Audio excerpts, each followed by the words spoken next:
మన ఊళ్ళలో బస్ ఎక్కినప్పుడు అందరూ దొంగలున్నారు జాగ్రత్త అని బోర్డు ఉంటుంది. ఆ బోర్డు చూస్తే దొంగలకు కోపం వస్తుంది. వాడేదో దొంగతనం చేయడానికి వస్తే మనం అలా బోర్డు పెట్టి మన వాళ్ళని జాగ్రత్త పడమని దొంగలను బాధ పెడుతూ ఉంటాం. అలాగే తమిళనాడులో బలమైన గొంతుకలన్నీ కలిసి మా భాషను దొంగతనం చెయ్యొద్దు అని అరుస్తూ ఉంటాయి. మా భాషను దొంగతనం చెయ్యొద్దు, మా గుర్తింపును లాగేసుకోవద్దు అని మనం అరుస్తుంటే మరి దొంగలకు కోపం రాదా? దొంగలకు కోపం వచ్చేలా చూస్తూ ఉండండి.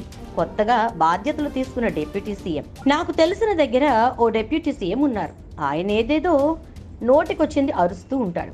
ఇక్కడ ఓ డిప్యూటీ సీఎం ఉన్నారు. ఆయన సమానత్వం గురించి మాట్లాడుతూ ఉంటారు. మనకు సమానత్వం గురించి మాట్లాడే డిప్యూటీ సీఎం కావాలి. మీరు ఇలానే ఉండాలని కోరుకుంటున్నారని ప్రకాష్ రాజ్ అన్నారు. ரொம்ப கம்பீரமான மேடை, பேச பயமா இருக்கு. ஏன்னா என்னது அரசியல் குரல் இல்ல, கலைஞனோட குரல் இல்ல. ஆனா பேசின அரசியல் ஆயிடுது. கொஞ்சம் கஷ்டம்தான், நிறைய இருக்கு பேசுறதுக்கு.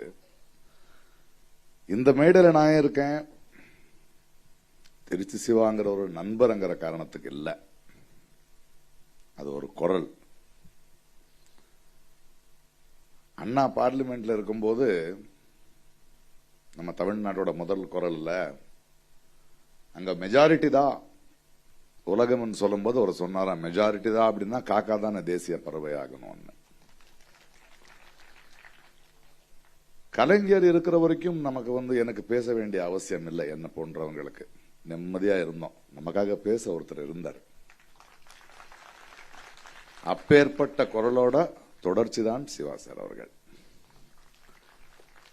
என்ன வரும்போது கேட்பா, யாரோ ஒருத்தர் கேட்டாங்க, என்ன பிரகாஷ் ரொம்ப தைரியமா உண்மையா பேசுற நீ என்ன?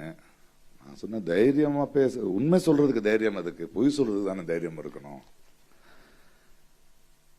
நம்ம ஊர்ல ஒரு பஸ்ல ஒரு போர்டு போடுவோம், திருடங்க இருக்காங்க ஜாகிரதை என்ன, அதுதான் நம்ம எல்லாம் போடுறோம். ஆனா திருடனுக்கு வலிக்குது இல்லையா? இங்க இருக்கிற எல்லா குரல்களும் நம்ம அந்த மாதிரி போர்டு போடுறோம். என்னுடைய மொழியை திருடாத, என்னுடைய அடையாளமான என்னுடைய தனித்துவத்தை திருடாத, என்ன காத்துட்டு இருக்கிற என் மாநிலத்தை திருடாதன்னு. ஆனா திருடனுக்கு வலிக்குது, வலிக்கிட்டோம், பரவாயில்ல. அப்பேற்பட்ட குரல்களோட இங்க வர்றதும் இந்த நிகழ்ச்சியில நான் நிக்கிறதும் எனக்கு ரொம்ப சந்தோஷமா இருக்கு. அண்ட் எனக்கு நேரம் கிடைக்கல. Congratulations for being the deputy CM. நம்ம கிட்ட ஒரு டெப்யூட்டி சிஎம் இருக்காரு, சமத்துவத்தை பத்தி பேசுறாரு. இன்னொருத்தர் இருக்காரு, அவரும் சகாரத்துல ஒண்ணு பேசுறாரு. நாங்க எல்லாம் சமத்துவத்தோட இருக்கோம். ஓகேயா? Thank you, thank you.